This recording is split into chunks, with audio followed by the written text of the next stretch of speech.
Dave Biddle, welcome back to T-Town. I hope you're doing well. Ryan, I'm doing great. Thanks for having me on the show, bud. It's been a little bit, but certainly we want to catch up with you and sort of get your take on the current college football. What is the talk there from a playoff perspective there in Columbus? Yeah, people are really torn here. I think the vibe really is that Ohio State's kind of on the outside looking in right now. Everybody knows they don't control their own destiny. There's a chance if they were to take it to Wisconsin like they did 3 years ago in the Big Ten championship game, maybe in that scenario you could argue that they control their own destiny. But because of that 31-point loss to Iowa, it kind of feels like at this point most Buckeye fans feel that 11-1 Alabama would get in over 11-2 Big Ten champion Ohio State. But Ohio State does have some quality wins. I think it's going to be interesting to see what the committee says tonight. One thing that's really interesting, Ryan, everybody knows the Iowa loss is terrible for Ohio State. There's no getting around that. But how is the committee going to weigh Ohio State beating Michigan State by 45 when in the committee's own rankings they might have Michigan State 15th in their final rankings? They have 16th. They had them 16th last week. I imagine they're going to move up at least one spot. So if Michigan State's a top 15 team in the committee's own rankings, Ohio State beat them by 45 points. That gives Ohio State some style points there. Takes a little bit of sting off the Iowa loss, although maybe not that much. And then they will have a win over top 10 Penn State. Penn State will finish in the top 10 of the CFP rankings. So they do have that going for them. It's not going to be easy. And then they would have the win over Wisconsin, too, which would be another top 10 win. But, again, right now it kind of feels like the Buckeyes would need a convincing win over Wisconsin to get in. Let me ask you about that game. What do you see in that game when you talk about the Big Ten championship? Wisconsin's really good, but their schedule's been so soft, it's really tough to tell. Like, they definitely have an excellent defense, but are they the number one defense in the country like their rankings say? Probably not. I mean, when we look back on it, I don't think we're going to say that 2017 Wisconsin was the best defense in the country. They're certainly one of the best, but still, I mean, their schedule's been so soft, but then again, they have guys that will play in the NFL in that defense. They lost one early in the season, actually preseason, Jack Sitchie, to a season-ending injury. But they have so many linebackers and defensive linemen. They were able to recover from that. They're a really good team. Offensively, typical Wisconsin team. They have a huge offensive line. At least 2 or 3 of those guys are going to play in the NFL. They have a great freshman running back. The only thing that's keeping Ohio State true freshman running back J.K. Dobbins from being like the toast of freshman running backs in the country is Jonathan Taylor from Wisconsin. He's the real deal, too. He's not just running through gaping holes. He gets some of those, too. He definitely runs through some, but he's one of those backs that can take a 2-yard run and turn it into a 10-yard run. He's special. Their one Achilles heel, Ryan, might be now their quarterback has a big arm and he can make some tough throws, but he's also interception prone. Alex Hornibrook is his name, third-year sophomore. Big kid, left-handed quarterback, 6'4", 6'5". Again, he's got a big arm, but, man, there's way too many interceptions. So that could be their Achilles heel, but they're good offensively. They're 42nd in the country in total offense. And like I said, they're number 1 in the country in total defense. So this will be tough sledding for Ohio State, and we'll see who Ohio State's quarterback's going to be. I asked Urban Meyer about this yesterday, and Urban said that J.T. Barrett's probable, but we'll see about that. I think even if J.T. Barrett was doubtful with the knee injury, Urban would say he was probable, and why not? I would do the exact same thing if I was a head coach. I wouldn't let my opponent know who my starting quarterback was going to be. When you look at J.T. Barrett, can you explain to some of the fans that may or may not know what happened to him?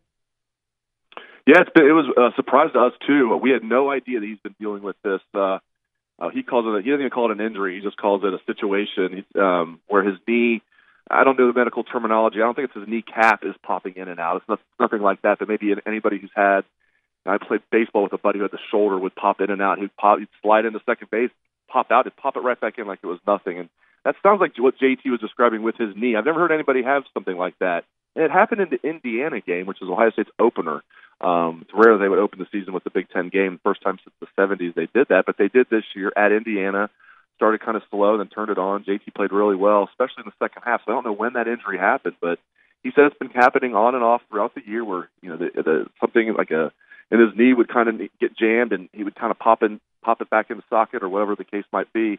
And then, so he's been dealing with it all year. And he even kind of, in his own little kind of, he's a really, smart young man. He's good with the media, and he kind of was joking with us. Like, you guys didn't even know, kind of like in his own. He's not a guy that brags, but that's why it was kind of funny the way he said that. He kind of was bragging. You guys didn't even know I had this injury all year.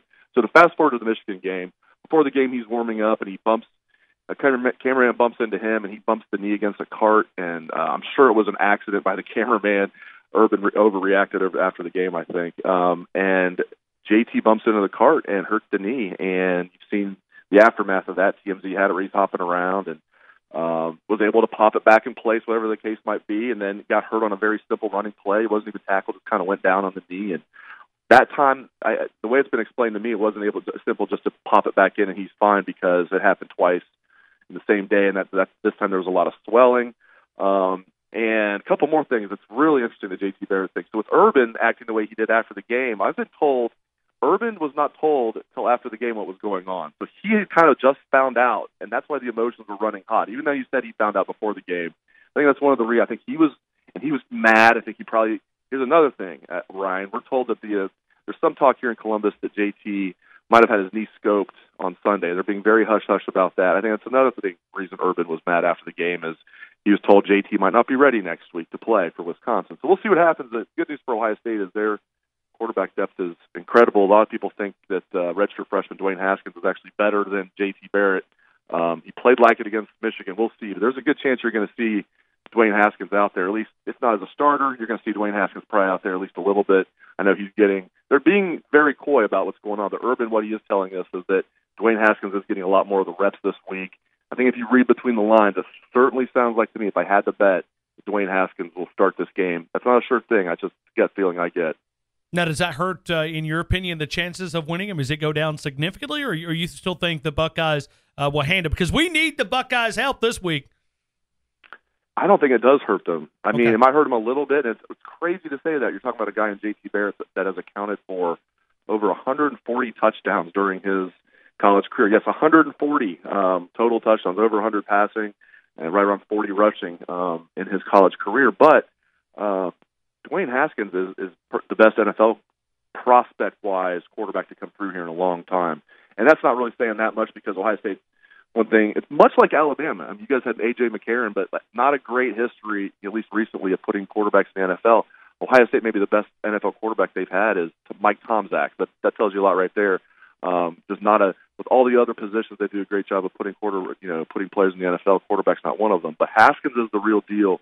He can make every throw in the field, and it reminds me a lot of Cardale Jones 3 years ago, where not only was there not a lot of film on him, so it's hard to prepare for, but Ohio State has to change their offense. Instead of going to this zone read where the quarterback's running the ball, especially in big games, they really rely on JT Barrett to run the ball. It's either going to be a straight handoff to the running back, which they have a real good one in J.K. Dobbins, and they have a real good backup in Mike Weber. Neither one of them is Zeke Elliott like they had 3 years ago. But that really helped them, I thought, that all of a sudden, instead of doing the zone read, it was either hand the ball off to Zeke or Cardale would throw it. Now, if you take the small sample size of what we saw late against Michigan, it's either hand off to J.K. Dobbins, hand off to Mike Weber, or let Dwayne Haskins in his big, accurate NFL arm throw the ball. I don't think it hurts them that much. And what's interesting is, especially with knowing if JT's going to play, can you imagine being Wisconsin's defensive coordinator right now? You're preparing for two different quarterbacks. They're very, not only are they different quarterbacks, they are, as they're not the same guy. They're almost polar opposites in how they play. One's a pro style, one's dual threat. And you have to prepare for a guy in J.T. Barrett that's accounted for 140 touchdowns in his career. You have to account for this kid in Haskins, young gunslinger that shows no fear. He was so poised against Michigan. So maybe I'm wrong. Maybe I'm crazy to even say this. I do not think it will hurt Ohio State. You could even make the argument, Ryan, that it would help them because Wisconsin has so much to prepare for, and Haskins brings a different element, and Ohio State's offense is going to look a lot different with Haskins there. And they do have Ron Wilson. We joke on the site, we call him Ron Wilson.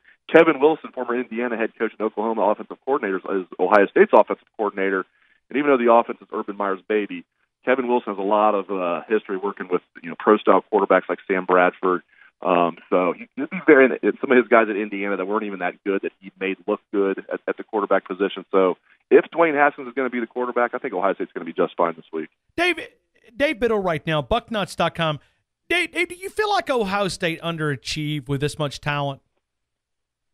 I do. I mean, I do because, if they were 10-2 and they lost on the last-second field goal to Iowa, and they lost to Oklahoma, who came in with their pants on fire because Ohio State crushed Oklahoma and Norman last year, and even though Ohio State said all the right things, Oklahoma came in here ready to play, and Ohio State thought they could just go out there and handle them. And in one respect, it's human nature. You think, listen, we went to your house last year and crushed you. You're coming to our house now. We're going to, we'll take care of business. And, Ohio State didn't get blown out in that game, but Oklahoma handed it to them. And they beat them by 15 points here in Columbus. And Ohio State had to kick a field goal in the fourth quarter to make it look a little bit better.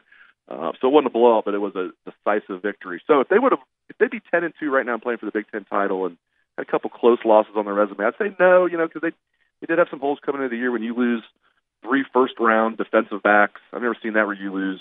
I mean, as Alabama knows, you guys are the only program that can relate, and you do it even better than Ohio State, where you're just losing tons of top picks every year. But I've never seen Ohio State lose 3 defensive backs, all go early to the NFL, all be taken in the first round of the draft. So they did have some holes coming into the year, but now when you look at it, losing by 15 to Oklahoma, losing by 31 to Iowa, they did underachieve. They should be in a position right now, Ryan, where if they win Saturdays, they're in. That should be the position that Ohio State's in right now, and they're not. They put themselves in a position where even if they win the Big Ten championship, they beat the teams that they thought they needed to be coming into the year, meaning the Penn State and Michigan, and they're still not going to get in, perhaps.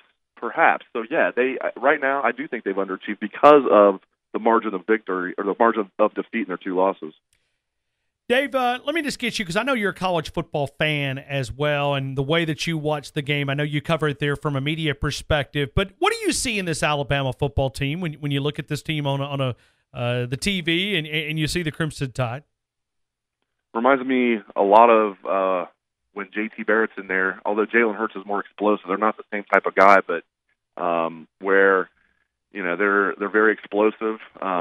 I think Ridley is just the best receiver. He is just unbelievably good. I was watching that Mississippi State game. He just absolutely took it over. I think he's going to be an NFL star for many years. But I do see a team that struggles, much like Ohio State, when teams dare them to throw the ball, but still is out there, basically as a future NFL team on both sides of the ball. And another thing I know about Alabama, that if Alabama didn't get so banged up defensively, we definitely would have seen a different Alabama team down the stretch there. So nobody has more respect from Ohio State fans than Alabama does, even though there might be some hatred there, on the message boards. When Ohio State measures itself against any other program, Alabama is the one program that Ohio State looks up to. And because of the recent national championships, because of the recruiting, quote unquote national championships, because Ohio State, you could argue, is number 2 in a lot of those. Clemson right now, with their coming off the national title, they would say they're number 2. It's kind of the battle to be the number 2 program in the Nick Saban era, but there's not really an argument of who's number 1. So certainly Alabama has everybody's respect around here, and with that comes some hatred, but a lot of respect. So, Dave, I guess if it's an Ohio State-Alabama debate, you think the Crimson Tide would get the nod if let's just say 14-point victory over Wisconsin. Ohio State gets the job done. Do you think they get the nod, or do you think Alabama gets the nod? I think it's 14 points. I think Alabama will. I think they have to win by, I don't know if it's necessarily 20 or more, but that's what I'll put on it. I mean, it has to be, to me, convincing. They're not going to, and I think it's going to be really tough to do that. I think Ohio State will beat Wisconsin, but it'll be a relatively close game. I do think Ohio State will win by 14 or less. So right now I'm picking Alabama to be the 4th team and Ohio State to be the 5th team. I'm hoping there's a way we can work it out where Alabama and Ohio State can play again. I mean, that'd be wow. Let's find a way. That wouldn't happen until the title game, so we got to figure out a way to get that to happen. But right now, my gut feeling. We talked about this on BuckNuts yesterday. We did a Facebook Live called Lunch Bucks, and we go to a local iconic restaurant, different one each week, and do a Facebook Live. And I got some flack for this. But I think right now, even if Ohio State wins, my gut feeling is Alabama's going to get in over Ohio State. But you never know because of the conference championship thing. And even though last year shouldn't matter, I think that might be the final nail in the coffin for Ohio State. Is if 31-0 against Clemson didn't happen last year, and I know last year shouldn't matter, but I think it will. If that didn't happen, I think Ohio State would get in. But because it did happen, I think Ohio State will be left out this year. Let me slip in just one question. If 2 SEC teams are in this Final Four, what's the meltdown like in the Big Ten? Do we begin to get this conversation from 4 to 6 to 6 to 8 teams? I don't think there's going to be as much of a meltdown if it's because Wisconsin, if they win, they're in, and if Sure. Ohio State, if they win and they don't get in, there's not going to be a huge meltdown in my opinion because everybody already is saying Ohio State. Even though here Ohio State fans and media say they don't even deserve to get in. You can't lose to Iowa by 31, and Iowa's not a terrible team by any means. No one's saying they are. 7-5. You could argue they're even better than your average 7-5 team. That's fine, but you can't lose by 31. You just can't do that when you already got your butts handed to you by Oklahoma, who again they're an excellent team, but still. So I don't think there's going to be a big, because it would take the Ohio State fans leading it. Like last year was Penn State that was outraged. Their fans were just going nuts. You already have Ohio State fans saying, man, you know what, Alabama might be better than Ohio State anyway. So you're going to have a faction of Ohio State fans that are going to go berserk, no doubt about it. But I don't think it's going to be like it would be normally where 90% of the fan base is going berserk, and that might cause change because Ohio State has a huge fan base because people realize going into this game Ohio State does not control its own destiny.